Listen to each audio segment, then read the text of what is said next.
देखिए, दिल्ली इस समय बेहद तकलीफ़ में है। दिल्ली के लोगों के दिलों में दरार पड़ चुकी है।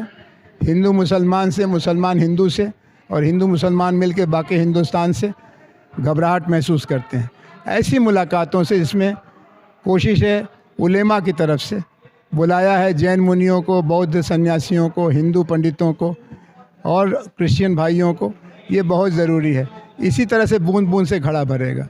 ये बिल्कुल सही है कि हमारे मुल्क में अच्छे लोगों का बहुमत है, लेकिन ये भी सही है कि अच्छे लोगों में एकता नहीं है। और जो नफ़रत की राजनीति कर रहे हैं उनको एक धंधा मिल गया है, नफ़रत करो और राज करो। हम लोग कोशिश करें कि ऐसे ही छोटी छोटी मुलाकातें करें। आज की ख़ास बात यह है कि औरतें मर्दों से ज़्यादा आई हैं। चाबी अब मर्दों के हाथ में नहीं रह गई है। औरतें आगे आएंगी क्योंकि उन्हीं पर ज़्यादा जुल्म होता है, घर में भी और बाहर भी, धर्म के नाम पर भी और सियासत के नाम पर भी।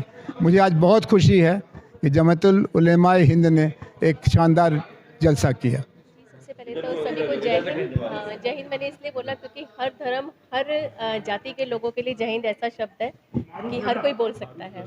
तो मेरा नाम रोशनी रहेजा है और मैं सुखमनी सेवा ट्रस्ट की अध्यक्षा हूँ। आज जो ये जिस हम लोग सम्मेलन में आए हैं, तो मैं रिजवान जी का और मौलाना जी का मैं धन्यवाद करना चाहूँगी, जिन्होंने ऐसे कार्यक्रम में हम पहले भी आए हैं बुलाया, जहाँ एकता का संदेश दिया जाता है कि यहाँ कोई हिंदू नहीं, कोई पंजाबी नहीं, कोई सिख नहीं, कोई मुसलमान नहीं। यहाँ हम सब एक दूसरे के लिए खड़े हैं, एक दूसरे के साथ खड़े हैं। हमारी संस्था भी छोटा सा काम करती है। हम लोग लवारिस अस्थियाँ लेके जाते हैं, हम लोग निःशुल्क दाह संस्कार करते हैं।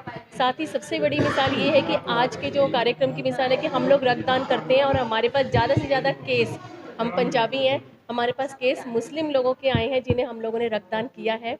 और हमें लगता है कि इससे ज़्यादा हमारे लिए एकता की बात नहीं हो सकती, क्योंकि और कुछ बच्चियां हैं मज़दूरों की, जहाँ सुल्तानपुरी वो बच्चियां पढ़ रही हैं, और उन बच्चियों में से ही हमने कल्पना चावला भी उसी में से निकलेगी और हमारी जो राष्ट्रपति हैं मुर्मू वो भी उसी में से ही निकलेंगी। बस उन बच्चियों को पढ़ा रहे हैं। शाजी फैजान है और ओखला भी आज ये कार्यक्रम हो रहा है, किस तरह का आपकी तरफ से मैसेज है समाज को, आप सोशल एक्टिविस्ट हो? जी, इन्होंने जो प्रोग्राम किया है बहुत ही बेहतरीन प्रोग्राम किया है और ऐसे प्रोग्राम हम सब की जिम्मेदारी बनती है कि दिन ब दिन होते रहने चाहिए।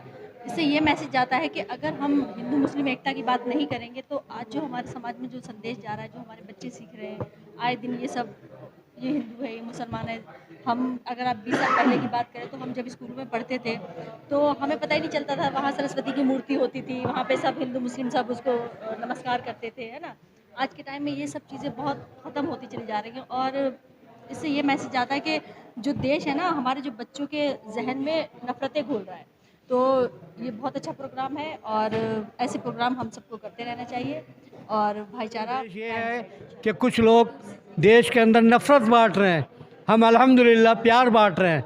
साबित हुआ है हमको खुदा के कलाम से, आबाद दो जहां है मोहम्मद के नाम से, उनकी पैगंबरी पे हमें नाज क्यों ना हो, नाखुश नहीं है गैर भी उनके कलाम से। हमने आज नबी अकरम सल्लल्लाहु अलैहि वसल्लम का वो पैगाम रब्बुल आलमीन और रहमतुल आलमीन का पैगाम दिया है, ताकि आज जो लोग तमाम नफ़रतें बांट रहे हैं हम इंशाअल्लाह मोहब्बतें बांट रहे हैं। डॉक्टर साहब, आपने एजुकेशन को लेके बहुत अच्छा एक मैसेज दिया था कि आज जो है मुसलमान हो या और दूसरे तबके वो कहीं ना कहीं एजुकेशन में पिछड़ते चले जा रहे हैं, हमारे लोग कुछ ज़्यादा पीछे हैं। उनके लिए किस तरह का, फैमिली के जो उनके माता पिता हो, किस तरह का? उनके माँ बाप को आधी रोटी कम खानी चाहिए, अपने बच्चों को पढ़ाओ। अरे तुम दलितों से ज़्यादा परेशान तो नहीं थे? आप एक बात देखो, दलित समाज, आज राजेंद्र सच्चर कमेटी की रिपोर्ट है कि मुसलमानों की हालत दलितों से ज़्यादा बदतर है। दलित अपने हाथ में जूता लेके नंगे पैर तालीम के लिए अपने बच्चों को पढ़ाता रहा, और मुसलमान शाम को रात को 2 बजे तक सोता है और सुबह को दिन में सोता है, रात को जागता है। ये मुसलमानों को छोड़ना होगा। अपनी औलादों के हाथ में कलम दो, पेंसिल दो, कापी दो, तलवार और तमंचे मत दो। बस यही चीज़ मेरा एक पैगाम है तालीम के लिए। और औरत जो है, माँ जो है हमारी, वो मदरसा है। जब तक मेरी बेटियां नहीं पढ़ेंगी तब तक हम तालीम में अधूरे रहेंगे। और बेटियों के लिए आज की तारीख़ में मैं एक बात और कहना चाहता हूँ कि हमारी बेटियों के स्कूल भी अलग होने चाहिए, ताकि जो बच्चे हाई स्कूल और इंटर में पढ़ती हैं, मैं उसके ख़िलाफ़ हूँ कि बेटी बेटा एक साथ पढ़ेंगे तो ये बातें बहुत ख़राब होंगी, ये नफ़रतें फैलाएंगी। इसलिए लड़कियों का स्कूल अलग होना चाहिए। और दूसरी बात, मैं सरकार की बात तो नहीं कह रहा हूँ, लेकिन मैं आम सामाजिक लोगों की बात कह रहा हूँ जो अपने आप को अमीर समझते हैं। अरे 4-4 बच्चे 2-2 बच्चे गोद उठा लो ना, उनकी तालीम के लिए क्यों नहीं करते काम को। तमाम लोगों से मैं अपील करूँगा, जो भी ये मानवतावादी बात करते हैं, एजुकेशन की बात करते हैं, उन गरीब बच्चों को गोद उठा के उनकी तालीम पे खर्च करो, उनकी पढ़ाई लिखाई पे खर्च करो। जब वो बच्ची पढ़ लिख जाएगी फिर आपको दहेज की ज़रूरत कहाँ रहेगी, वो बेटी तो खुद ही कमा लेगी। तो असल चीज़ है एजुकेशन। मेरे पास यहाँ डॉक्टर श्यामा है, देखिए आइए 1 मिनट आइए।